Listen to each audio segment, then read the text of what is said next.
The alarm on my console screamed before I even understood why. My name is Vresk Nalthir, and I have served the Galactic Council as a liaison officer for 31 cycles. I have watched 100 worlds rise and fall in the reports that cross my desk. I have read about wars, treaties, and collapsing economies, with the same calm distance a physician feels toward a stranger's illness. Nothing before that morning had ever made my hands shake. The station orbiting Sol had gone quiet. Not damaged, not destroyed.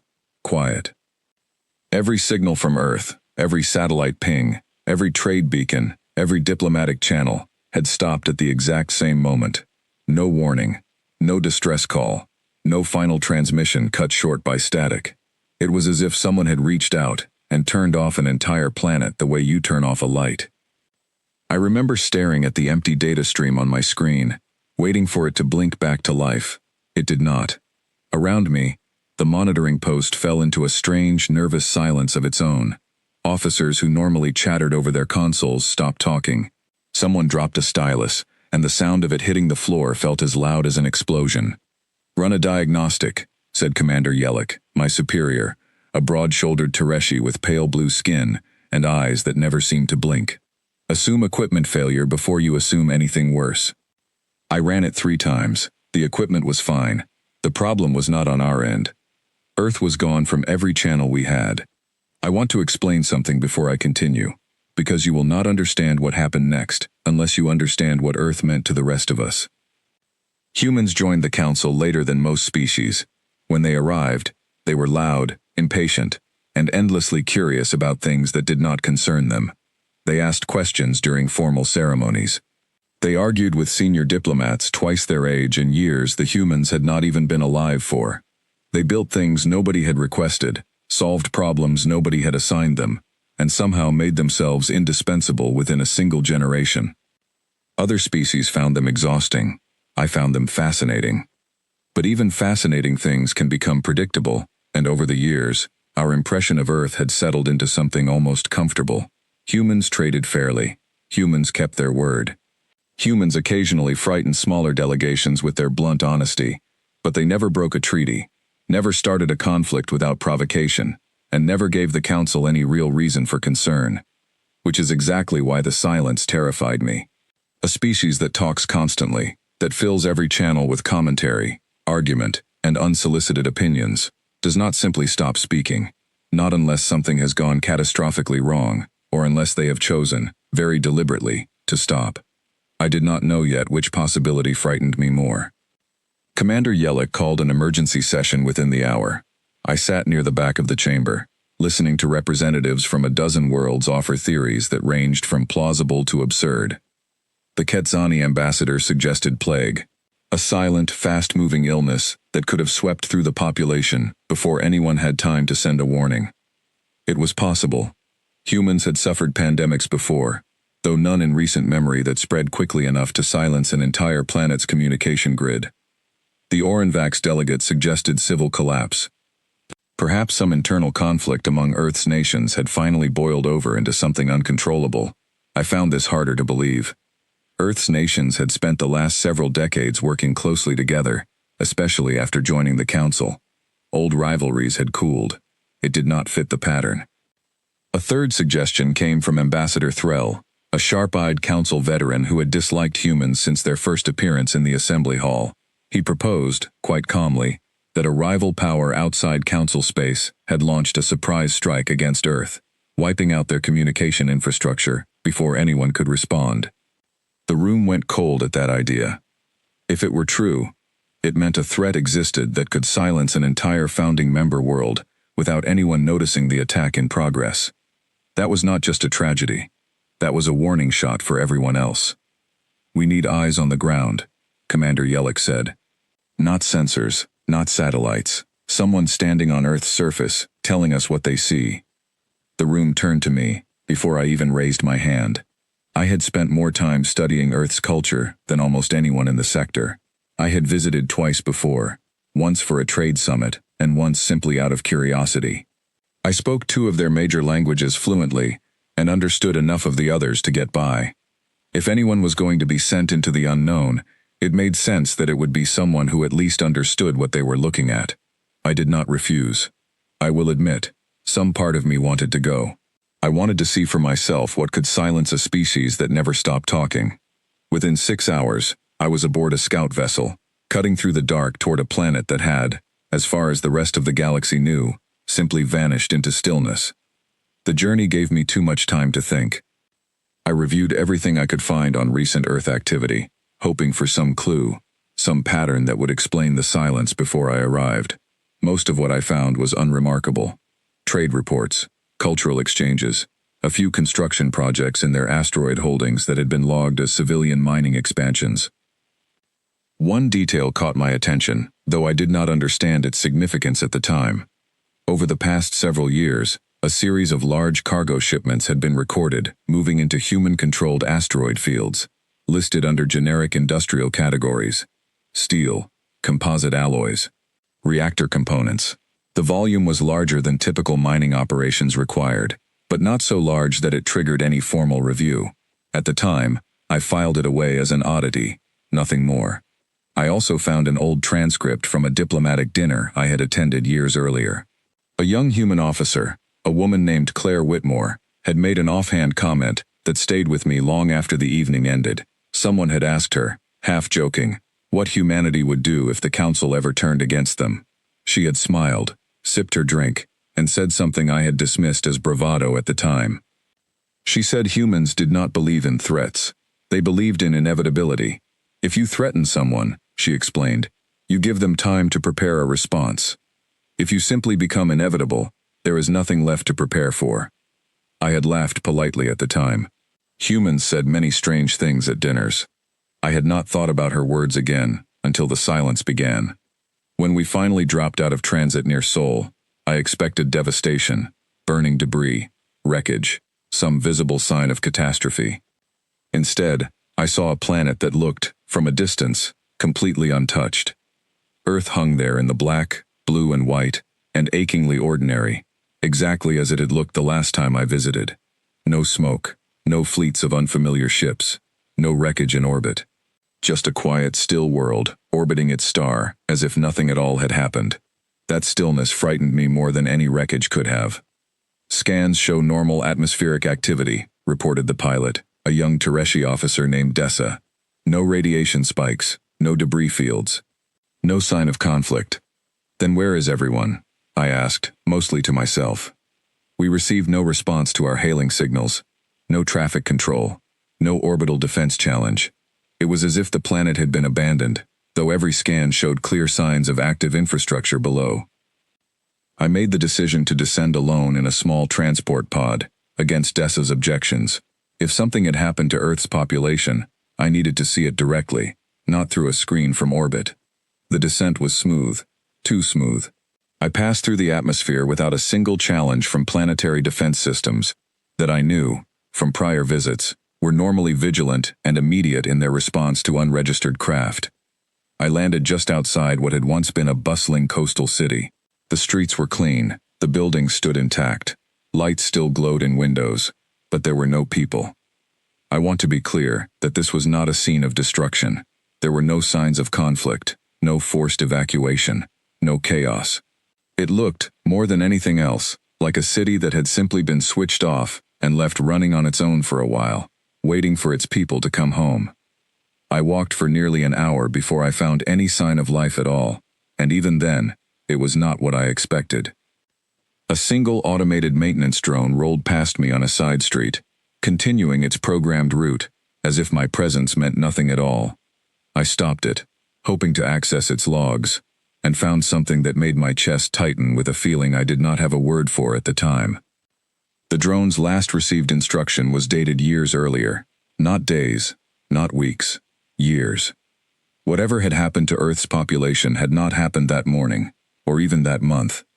It had been happening for a very long time, quietly, beneath the surface of everything the rest of the galaxy believed it understood about humanity. I stood in that empty street, surrounded by a city that still hummed with electricity and light, and I understood, for the first time, that I had been wrong about everything. Earth had not gone silent because something had happened to it. Earth had gone silent because of something it had been doing, patiently, for years, while the rest of us assumed nothing at all was happening. I did not know yet what that something was, but standing there, in that empty, humming city, I felt, for the first time in my long career, truly and completely afraid. I sent a short message back to the ship before continuing forward on foot. The message was simple. I told Dessa that Earth was not destroyed. I told her the cities were intact, the infrastructure was running, and there was no evidence of violence anywhere I had walked. I told her something else had happened here, something deliberate, and that I intended to find out what it was before returning to orbit. She asked if I wanted support. I told her to wait. I am not sure, even now, why I said that. Perhaps some part of me understood that whatever I was about to uncover was not something that could be solved by more ships arriving on the surface. Perhaps I simply wanted to understand before I reported anything back to the council, because I already suspected that whatever conclusion I reached would change everything. I continued walking through the empty city as the sun began to set, casting long orange light across buildings that stood like silent monuments to a population that had somehow disappeared without leaving a single mark of struggle behind. Somewhere above me, satellites that should have been broadcasting continued their orbits in total silence. Somewhere below me, in ways I could not yet imagine, something enormous was waiting. I found shelter that night in a small house near the edge of the city, its door unlocked, its power still running quietly through empty rooms. I did not sleep. I sat by a window, watching streetlights flicker on automatically, as darkness fell over a city with no one left to walk beneath them, and I tried to make sense of what I had seen. I thought about the maintenance drone and its years-old instructions. I thought about the dinner table set for 2 people who had never come back to finish their meal. I thought about every report I had ever read, describing humanity as unpredictable, emotional, incapable of the kind of patient, coordinated silence I was now witnessing with my own eyes. None of it matched what I was standing in the middle of. Before dawn, I sent a second message to Dessa, longer than the first. I described the empty homes, the running power grids, the complete absence of struggle anywhere I had walked. I told her I no longer believed we were investigating a disaster. I told her I believed we were investigating a decision, one made deliberately, by people who had understood exactly what they were doing when they made it. She asked, quite reasonably, what kind of decision required an entire population to disappear without a trace. I did not have an answer for her that night. I only had a growing, uncomfortable certainty that whatever the answer was, it would not be small. I did not know it yet, but the silence I had been sent to investigate was not an ending. It was a beginning. The next 3 days changed the way I understood an entire species. I walked through 5 more cities before I allowed myself to rest. Each one told the same story in different words. Streets clean and quiet. Buildings running on automated power. No bodies. No wreckage. No sign of panic. Just an entire civilization that had, at some point, packed up and left without telling anyone where it had gone. I began sleeping in abandoned homes, always careful to leave them exactly as I had found them. It felt disrespectful to do otherwise, even with no one left to notice. In one house, in a small town near what had once been a river port, I found a kitchen table still set with 2 plates, as if someone had stepped away expecting to return within minutes rather than years. That image stayed with me longer than I expected. In a small coastal town, I came across a schoolyard, its gate still swinging gently in the wind. Children's drawings hung in a nearby window, faded slightly from years of sunlight but otherwise untouched. I stood there for a long time, imagining the families who had once filled that yard with noise, wondering where they had gone and whether they had understood, at the time, that they were leaving for good. I also began noticing something I had missed during my first day on the surface. Small, unmarked storage depots, tucked away behind ordinary-looking warehouses, containing supplies far beyond what any single relocation effort should have required. Fuel cells, structural components, medical equipment, still sealed in factory packaging. Whoever had organized this departure had planned for it years in advance, accounting for details most evacuations, even carefully managed ones, tended to overlook in the chaos of the moment. There had been no chaos here. That was the detail that unsettled me most of all. On the 4th day, I found the first real clue. It was a research facility, half buried into a hillside outside a city whose name I never learned. Unlike the homes and shops I had passed through, this building was not simply left running. It had been sealed, deliberately, with heavy blast doors that had clearly been designed to keep something in or keep something out. I managed to access an old maintenance terminal near the entrance, one that had not been fully wiped of its records. What I found there was not a weapon, not a warning, but something almost mundane in comparison. Shipping manifests, personnel logs, years of them. I want to explain what these documents revealed, because at the time, even I did not fully grasp the scale of what I was reading. For nearly a decade, Earth had been relocating its population in careful, staged waves. Not all at once, not through any single dramatic event, but slowly, methodically, region by region, over years. Official records listed these movements as colonization efforts, agricultural resettlement, or industrial expansion projects. On the surface, none of it looked unusual. Species relocate populations for economic reasons all the time. But the numbers did not add up to colonization. They added up to disappearance. Entire cities had been quietly emptied, their populations moved to locations that did not appear on any official council registry. Manufacturing centers that had been reported to the council as small-scale industrial zones showed shipment volumes large enough to support operations 100 times their stated size. I sat in that dim, dust-covered control room for hours, cross-referencing everything I could find, and a picture began to form that made my hands go cold against the terminal keys. Humanity had not vanished. Humanity had relocated itself, deliberately, in complete secrecy, while continuing to present a calm, ordinary face to the rest of the galaxy. I thought of every diplomatic meeting I had attended over the years, every trade summit, every polite exchange with human representatives who had smiled, negotiated fairly, and never once given any indication that something of this scale was happening beneath the surface of their public lives. I thought of Claire Whitmore's words at that dinner years earlier. Humans did not believe in threats. They believed in inevitability. I began to understand, slowly and with growing unease, exactly what kind of inevitability she might have meant. I left the research facility and continued my search, driven now by something closer to obsession than duty. I needed to know where they had gone. Not just the people, but the resources, the shipments, the unexplained industrial output that had somehow slipped past council oversight for years. The asteroid fields came to mind almost immediately. I remembered the shipping records from before my arrival, the ones I had dismissed as unremarkable mining activity. Steel, composite alloys, reactor components. At the time, the volume had seemed slightly unusual, but not alarming. Now, standing in the ruins of a civilization that had clearly been building something far larger than any official report suggested, those numbers took on a very different meaning. I returned to my transport and contacted Dessa, instructing her to plot a course toward the human-controlled asteroid holdings on the edge of the system.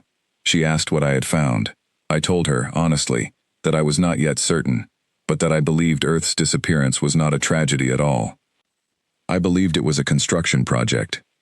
The journey to the asteroid fields took the better part of a day.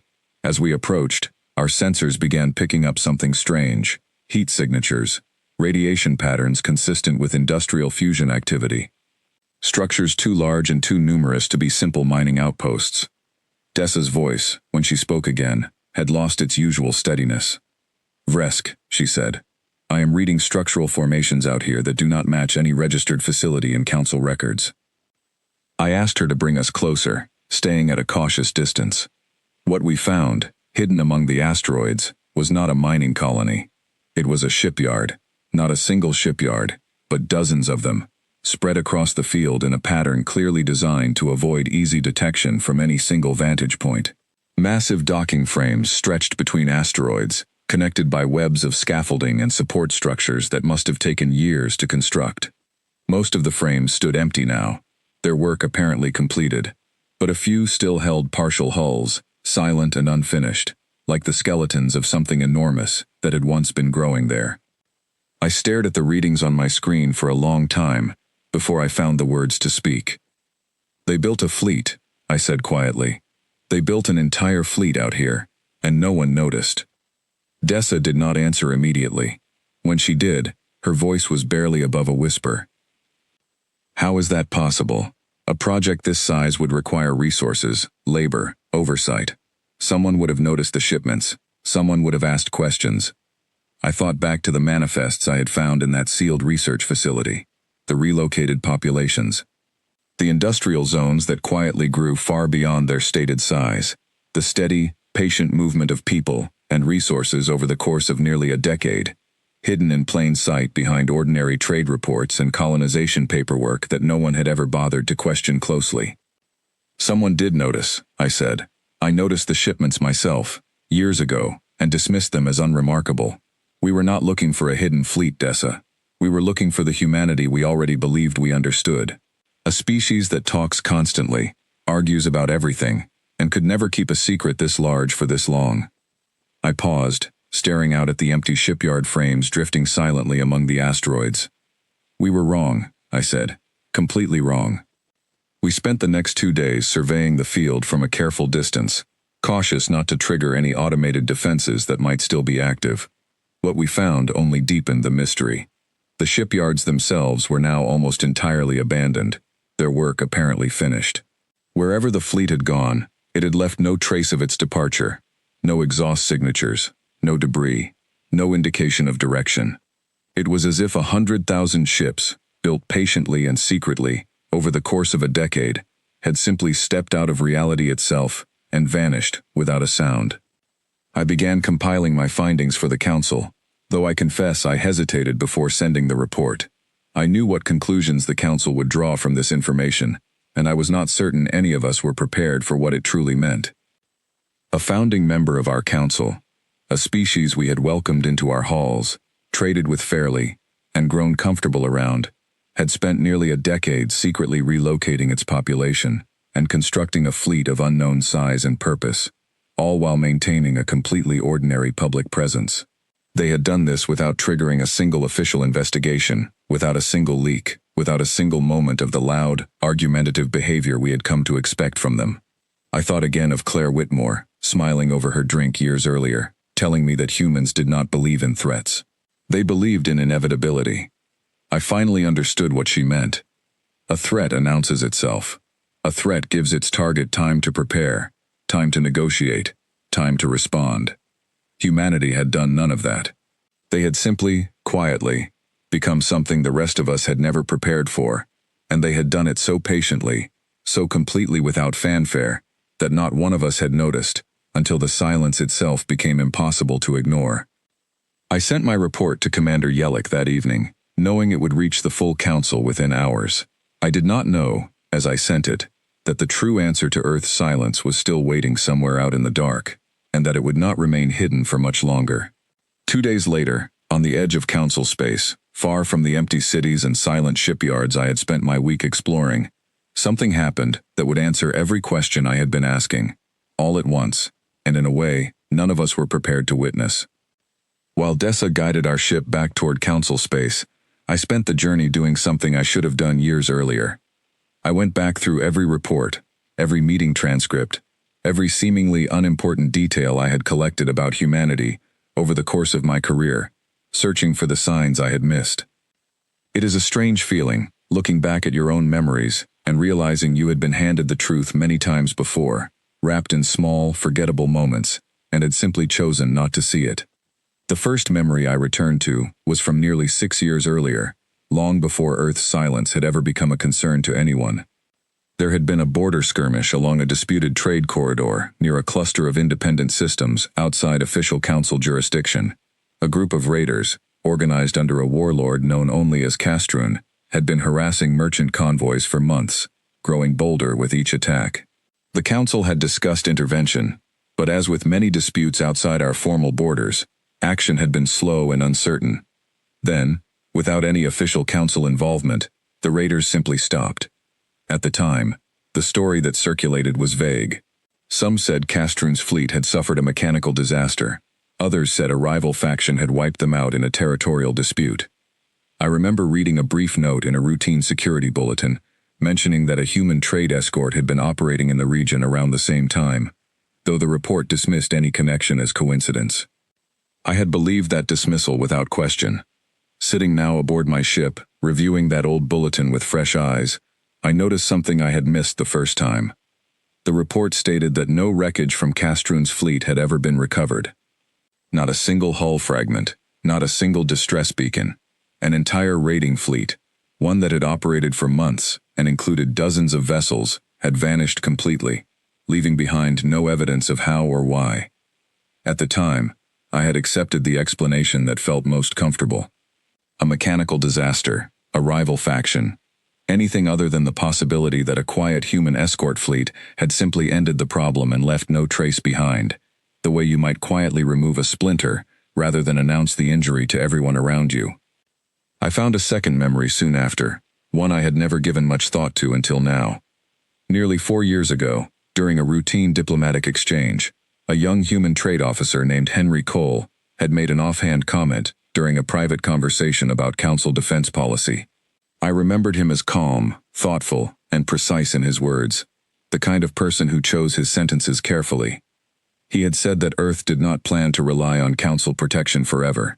When I asked what he meant, expecting some vague political statement, he had simply smiled and said that every species eventually has to decide whether it wants to be protected or whether it wants to be capable of protecting others. I had written the comment off as youthful ambition at the time. Humans often spoke with a confidence that outpaced their actual position in Council affairs. It was, I had assumed, simply another example of that tendency.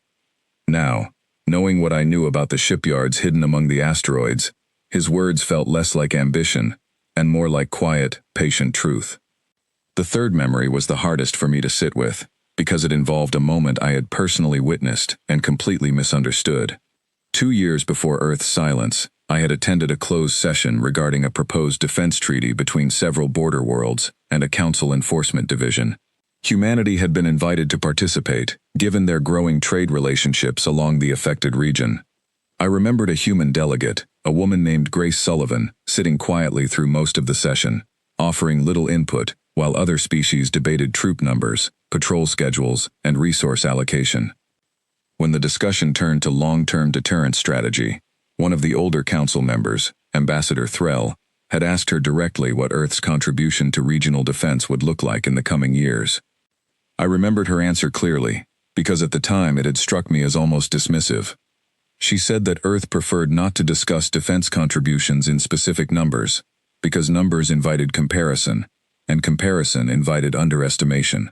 She said that when the time came, Earth's contribution would speak for itself, and that further discussion on the matter was unnecessary. The room had moved on quickly, treating her answer as a polite deflection rather than a serious statement. I had done the same. It had seemed, at the time, like the kind of vague diplomatic non-answer that species gave when they had nothing meaningful to offer. I understood now that I had been wrong. She had not been avoiding the question. She had been answering it as honestly as she was allowed to, in the only way her government permitted at the time. By the time our ship re-entered Council-monitored space, I had compiled a private list of nearly a dozen similar moments, scattered across years of routine diplomatic and military reports, each one small enough to dismiss individually, but devastating when viewed together as a single pattern. A hostile fleet erased without trace, its disappearance quietly attributed to unrelated causes. Diplomatic language that consistently avoided specific commitments, while implying capability rather than intention. Industrial reports that never quite matched the modest, cooperative image humanity presented in every formal setting. I began to understand something uncomfortable about how the Council, myself included, had come to view humanity over the years. We had mistaken their restraint for limitation. We had assumed that because they rarely displayed overwhelming force, they simply did not possess it. We had assumed that because they spoke often about cooperation and rarely about strength, strength was not something they valued or pursued. It had never occurred to any of us that a species capable of endless conversation could also be capable of complete, disciplined silence, when silence served their purpose better than words ever could. I brought my findings before an emergency session of the Council upon our return, standing in the same chamber where, only days earlier, delegates had debated theories of plague and civil collapse to explain Earth's disappearance. This time, the mood in the room was different. Word of the abandoned cities and hidden shipyards had already begun to spread through official channels, and the chamber was tense with an anxious energy I had rarely felt in all my years of service. I presented everything: the relocated populations, the sealed research facility, the shipyards among the asteroids, capable of producing a fleet whose true size we could still only estimate. I presented the pattern of small, dismissed incidents I had uncovered during the journey home, each one a quiet thread that, taken together, wove a picture far larger than any of us had been prepared to see. Ambassador Threll, who had long harbored suspicion toward humanity, was the first to speak once I finished. "You are suggesting," he said slowly, "that an entire founding member of this council has spent nearly a decade secretly preparing for something, without a single reliable warning reaching this chamber." "I am not suggesting it," I said. "I am confirming it, based on direct evidence gathered from Earth itself." The chamber erupted into overlapping voices, delegates from a dozen worlds speaking over one another in alarm, confusion, and in some cases, thinly veiled anger, at having been, in their view, deceived by a species they had welcomed as an equal. Commander Yellick called for order, though it took several long minutes before the room settled enough for discussion to continue in any organized way. "The question before us," Yellick said finally, "is not simply what humanity has built, but why. A fleet of unknown size, constructed in complete secrecy, is either a defensive measure against a threat we do not yet understand, or it is something far more concerning."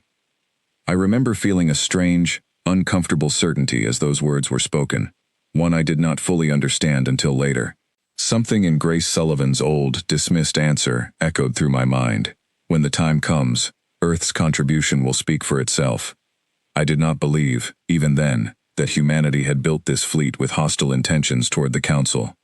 Nothing in their history suggested a desire for conquest or domination, but I understood, with growing certainty, that whatever they had built it for a purpose they considered important enough to justify years of complete secrecy, and that purpose was likely closer than any of us realized. The session continued for hours, delegates debating whether to demand immediate answers from any human representatives still present in Council space, whether to treat the situation as a potential security threat, or whether to simply wait and see what, if anything, would happen next. In the end, no clear decision was reached. The Council adjourned without resolution, leaving delegates uneasy and uncertain, waiting for answers that no one present was able to provide. I did not return to my quarters that night. Instead, I remained in the observation deck of the station, staring out at the quiet stretch of space beyond the viewport, thinking about empty cities, hidden shipyards, and a decade of careful, patient silence. I thought about Claire Whitmore's words again, turning them over in my mind, until they finally settled into something resembling understanding.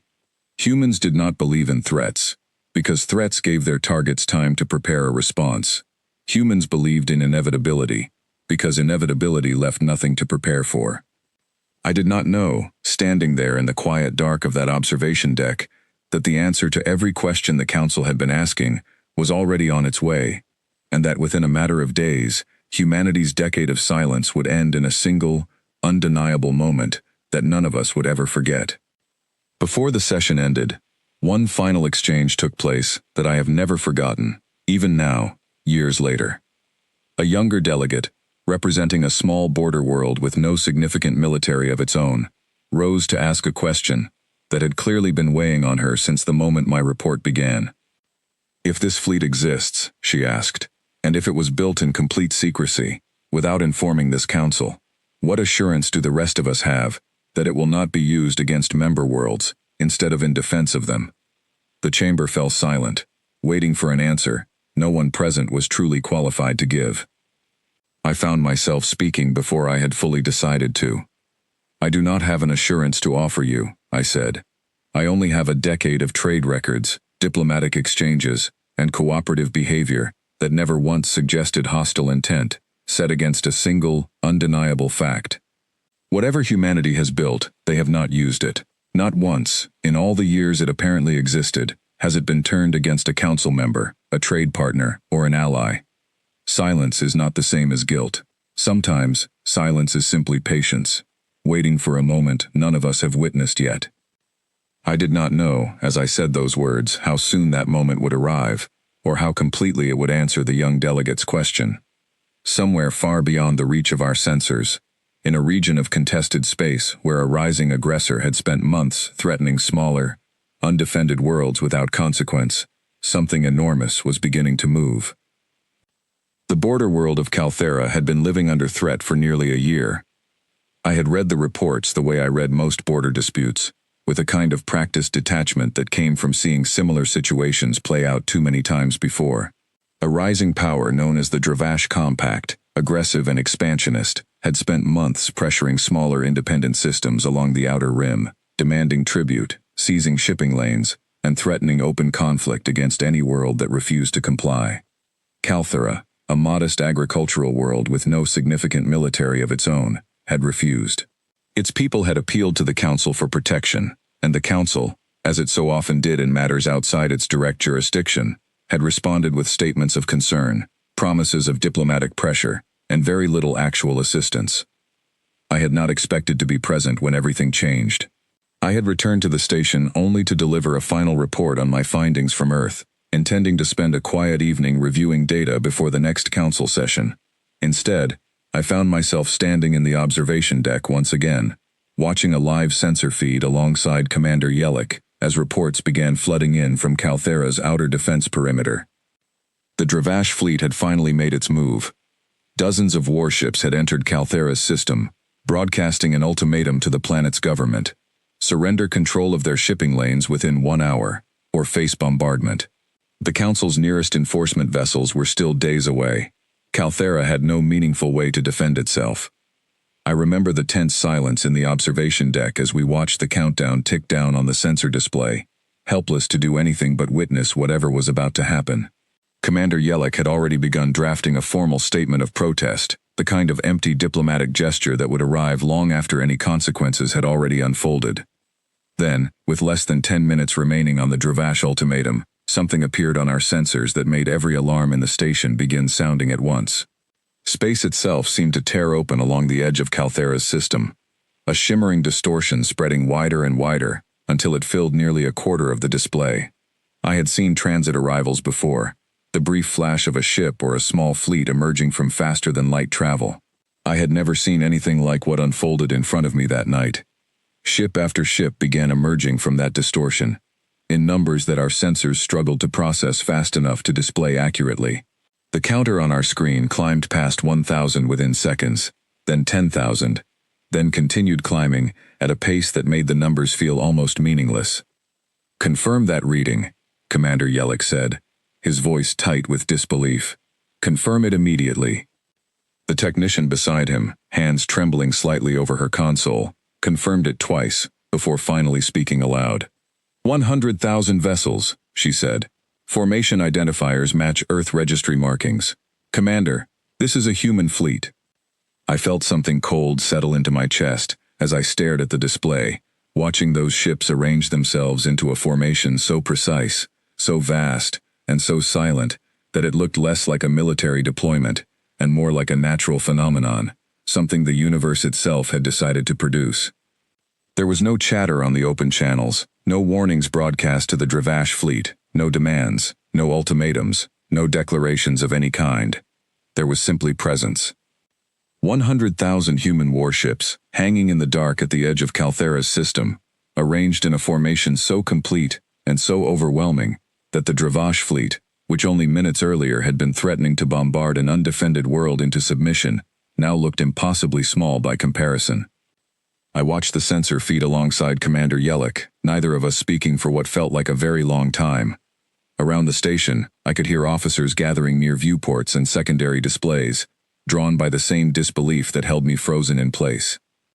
The Dravash ultimatum countdown continued ticking, forgotten, as their fleet's communications began lighting up with what our translators identified as urgent, panicked internal chatter. For nearly 2 full minutes, nothing happened. The human fleet did not advance. It did not fire. It did not broadcast a single word. It simply remained there, vast and silent, close enough to Calthera's system that its intentions could not be mistaken, far enough that its arrival could not be interpreted as anything other than a deliberate, controlled choice, rather than a desperate act of aggression. I understood, watching that silence stretch on, exactly what I was witnessing. This was not a threat, in the way threats were normally made. There was no demand attached to this display, no ultimatum, no negotiation. There was simply the plain, undeniable fact of what humanity had built, presented without a single word of explanation, because none was needed. The Dravash fleet broke first. Their ships began powering down weapon systems one by one, their formations scattering into a disorganized retreat that bore no resemblance to the confident advance they had made only minutes earlier. Within 10 minutes, every Dravash vessel had begun withdrawing from Calthera's system entirely, abandoning their ultimatum, their demands, and any pretense of the confrontation they had been so certain of only a short time before. I watched the sensor feed capture the final moments of that retreat, ship after Dravash vessel folding into transit space, in a formation that grew more disordered with every passing second. There was nothing coordinated about their withdrawal, nothing resembling the confident, organized advance they had made into Calthera's system less than half an hour earlier. It was, in every sense I could measure, a rout, and it had been achieved without the human fleet firing a single shot.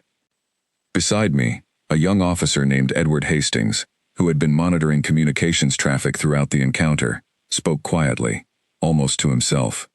Their commander tried to open a channel to the human fleet twice, he said. Both attempts were ignored. No acknowledgement, no response of any kind. I asked him why that detail seemed to trouble him so deeply. Because most fleets, when they win this completely, want the other side to know it, he said. They want the surrender acknowledged. They want the moment recorded. This fleet did not seem to care whether anyone on the other end understood what had just happened. It only cared that the threat ended. I thought about that observation for a long time afterward. A species that valued being understood, valued having its strength acknowledged, would have opened that channel. Humanity had not needed acknowledgement. The result alone had been enough. The human fleet did not pursue them. It simply remained in place, silent and still, until the last Dravash ship had vanished back into transit space. Then, with the same quiet precision that had marked its arrival, the fleet began to withdraw as well, ships folding back into the shimmering distortion from which they had come, until nothing remained in Calthera's system except the ordinary quiet of an empty stretch of space. No official communication was sent to the Council. No statement was issued, no demand for recognition, no request for gratitude, no acknowledgement of what had just occurred beyond the simple, undeniable fact that it had happened at all. I sat in the observation deck long after the sensor feed had returned to normal, trying to process what I had just witnessed. Around me, the station buzzed with frantic activity, officers rushing to compile reports, delegates from a dozen worlds already demanding emergency sessions to discuss what this meant for the balance of power across the entire region. Commander Yellick finally broke the silence beside me, his voice quieter than I had ever heard it. They did not attack, he said. They did not even threaten. They simply appeared, and it was enough. I thought of every piece of evidence I had gathered over the previous week. The empty cities, hollowed out with patient, deliberate care. The hidden shipyards among the asteroids, capable of producing exactly the kind of fleet we had just witnessed. The small, dismissed comments from human diplomats over the years, each one a quiet piece of a truth none of us had been prepared to accept. I thought again of Claire Whitmore, smiling over her drink at a dinner years earlier, telling me that humans did not believe in threats. They believed in inevitability. I understood now, completely and without doubt, exactly what she had meant. A threat invites resistance. It gives its target time to prepare, time to gather allies, time to search for a way around the danger being presented. What I had just witnessed was not a threat. It was the simple, undeniable demonstration of a capability so complete that resistance had never even been a realistic consideration for the fleet that had faced it. Humanity had not spent a decade in silence preparing for conquest. They had spent it preparing for exactly this moment, a single, overwhelming display of readiness, so complete that it required no violence to achieve its purpose. They had built something so vast that its mere existence was enough to end a conflict before a single shot needed to be fired. I remained on the observation deck as the first emergency reports began circulating through the station. Delegates from a dozen worlds already arguing over what this meant, whether it represented a threat to Council authority, a valuable new ally, or something the rest of us simply did not yet have the framework to understand. I did not join those arguments that night. I simply sat, staring out at the quiet stretch of space where, only an hour earlier, 100,000 ships had appeared, ended a conflict without violence, and disappeared again into the dark, leaving nothing behind but silence, and a question every species in the council chamber would now be forced to answer. Below on Calthera's surface, according to the first reports reaching us within the hour, the planet's population had gathered outdoors in the wake of the retreating Dravash fleet, staring up at a sky that, moments earlier, had promised bombardment and now offered only quiet stars. None of them had seen the human fleet directly. It had remained too far out, too disciplined in its distance, to be visible from the ground. They knew only that the threat above them had vanished, replaced by nothing they could see or measure, and that somehow, this absence had been enough to save them. I found myself wondering, staring at those reports, what it must have felt like to be saved by something you never even got to see. What do you do when the quietest member of your alliance turns out to be the most powerful? I did not have an answer that night. But I understood, sitting there in the dark, that the galaxy I had known before Earth's silence began no longer existed, and that whatever came next would be shaped, in ways none of us could yet predict, by the fleet that had just proven itself capable of ending wars simply by choosing to appear. Word of what had happened at Calthera spread quickly, far faster than any official council statement could keep pace with. Within a day, delegations from a dozen unaligned border worlds, systems that had never formally requested council protection, began quietly reaching out through informal channels, asking careful, cautious questions about humanity's intentions and whether similar protection might one day extend to them as well. I found this shift almost as remarkable as the fleet itself. Worlds that had spent years politely declining closer ties with the council, wary of the obligations such ties might carry, were suddenly eager to understand where they stood in relation to a species that, until recently, most of them had barely considered worth close attention. Ambassador Threll dismissed this reaction publicly as panic, an overcorrection driven by fear rather than sound judgment. Privately, in a conversation we shared over the following days, he admitted something closer to the truth. I have spent years arguing that humanity's restraint made them predictable, he told me. I no longer believe that. Predictability requires that we understand the limits of a species' behavior. I do not believe any of us understand the limits of theirs, and that frightens me more than I am willing to say in open session. I did not disagree with him. The weeks that followed Calthera changed the council more thoroughly than any single event I had witnessed in my 31 years of service. Within days, official communication from Earth finally resumed, though not in the way anyone had expected.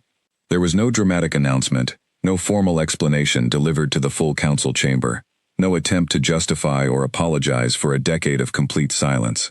Instead, a single human representative requested a private meeting with a small group of senior delegates, myself included, given my recent investigation into Earth's disappearance. The representative who arrived was Grace Sullivan, the same quiet, careful diplomat I remembered from that closed defense session 2 years earlier. She looked older than I remembered, though her calm, measured presence had not changed at all. She did not begin with apologies. She began with an explanation, delivered plainly and without embellishment, the way I imagined she had rehearsed it many times before this moment finally arrived. Earth, she explained, had spent the last decade preparing for a threat that had nothing to do with the Council itself. Long-range scans, conducted quietly by human research vessels operating far beyond normal Council patrol routes, had detected signs of a much larger, much more dangerous power, moving slowly through unclaimed space at the edge of the galaxy. A power whose scale and intentions remained unclear, but whose presence alone represented a risk that could not be ignored. Rather than raise an alarm the Council was not equipped to respond to, and rather than risk exposing an unfinished defense project to a threat that might have accelerated its own timeline in response, Earth's leadership had made the decision to prepare quietly and completely before revealing anything at all. We did not hide our fleet from the Council because we distrust the Council, Grace said, her voice steady despite the weight of what she was explaining. We hid it because a fleet still under construction is a target. A fleet fully built, revealed all at once, is a deterrent. We needed the second thing, not the first. I asked her, carefully, why Calthera had been the moment chosen to reveal what Earth had built. She explained that the fleet had reached full operational readiness only weeks earlier, and that Earth's leadership had been debating how and when to announce its existence to the Council when the situation at Calthera unfolded. Rather than wait for a formal announcement that might arrive too late to matter, they had made the decision to act immediately, using the fleet's first true test not as a demonstration for the Council's benefit, but as a genuine response to a genuine crisis. The announcement, she said, was never going to be words. It was always going to be exactly what you saw. We do not believe in explaining our strength before we use it. We believe in letting the results speak clearly enough that no explanation is needed afterward. I thought of her own words from that dinner years earlier, delivered through Claire Whitmore, in a conversation I had once dismissed as idle diplomatic bravado. Humans did not believe in threats. They believed in inevitability. Sitting across from Grace Sullivan in that quiet meeting room, I finally understood the full weight of what that philosophy meant, not as a clever turn of phrase, but as the guiding principle behind everything humanity had done for the past decade. The Council's reaction to Earth's explanation was, unsurprisingly, deeply divided. Ambassador Threll, ever suspicious of humanity, argued forcefully that a founding member species capable of building and concealing a fleet of this size represented an unacceptable risk to Council stability, regardless of their stated intentions. He called for new oversight measures, stricter reporting requirements, and formal limits on any future military development undertaken by member worlds. Others took the opposite view entirely. Commander Yellick, who had stood beside me on the observation deck the night the fleet appeared, argued that Earth's actions at Calthera had done more to protect Council interests in a single evening than years of formal enforcement patrols had managed to accomplish. A power capable of ending conflicts without violence, he argued, was not a threat to be contained, but an asset to be valued and, cautiously, trusted. The debate stretched across several long sessions, delegates arguing over questions that, I suspected, would take years rather than weeks to fully resolve. What obligations did member worlds have to disclose military development to the Council? What limits, if any, should be placed on independent defense projects? What did trust mean, between species capable of such complete and disciplined secrecy? I did not offer strong opinions during those early sessions, still working through my own understanding of everything I had witnessed. But as the weeks passed, and as more information about the threat Earth had detected at the edge of the galaxy slowly made its way into official Council briefings, my perspective began to shift in ways I had not expected. The distant power Earth's research vessels had discovered was real, and its scale, according to the sensor data eventually shared with Council intelligence officers, was substantial enough that even our combined military forces, without Earth's fleet, would have struggled to mount an effective defense if that power ever turned its attention toward Council space. Earth had not built its fleet out of ambition or distrust. It had built it because someone needed to, and because they understood, more clearly than the rest of us had been willing to admit, that safety built in public view is safety announced to every potential threat, long before it is ready to be tested. I found myself, over the following months, becoming something I never expected to be within the Council structure, a quiet advocate for continued cooperation with Earth, not because I believed their secrecy had been without risk, but because I understood, more completely than most delegates in that chamber, exactly what patience and discipline had made possible.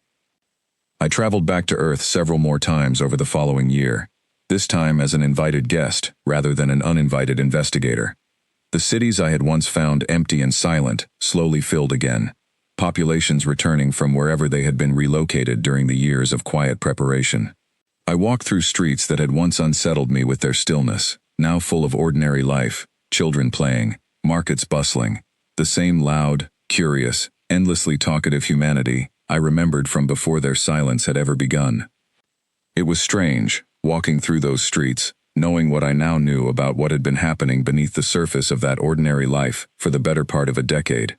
I found myself looking at every human I passed a little differently, wondering how many of them had spent years working, quietly and without complaint, on a project so large and so secret that even their closest allies had never suspected its existence. During one visit, I finally had the chance to speak with Claire Whitmore again, older now, though still carrying the same calm confidence I remembered from that dinner years earlier. I told her I finally understood what she had meant, all those years ago, about threats and inevitability. She smiled, the same knowing smile I remembered, and told me that most species spend their strength trying to convince others they possess it. Humanity, she said, preferred to spend that same effort simply building it, quietly, patiently, until the question of belief became irrelevant. I told her about the schoolyard I had found on my first journey through the empty city, the drawings still hanging faded in the window, and asked her where those children had gone during the years of preparation. She smiled softly at the memory, though I could see it carried weight for her as well. She explained that entire communities had been relocated together, wherever possible, schools rebuilt alongside homes and hospitals in the new settlements, so that the disruption, while enormous in scale, would feel as ordinary as possible to the people living through it. Children had still gone to school. Families had still gathered for meals. The scale of what Earth had built was staggering, she admitted, but the daily texture of human life had been protected as carefully as the fleet itself. I asked her if she thought the Council would ever fully trust Earth again, given everything that had happened. She considered the question for a long moment before answering.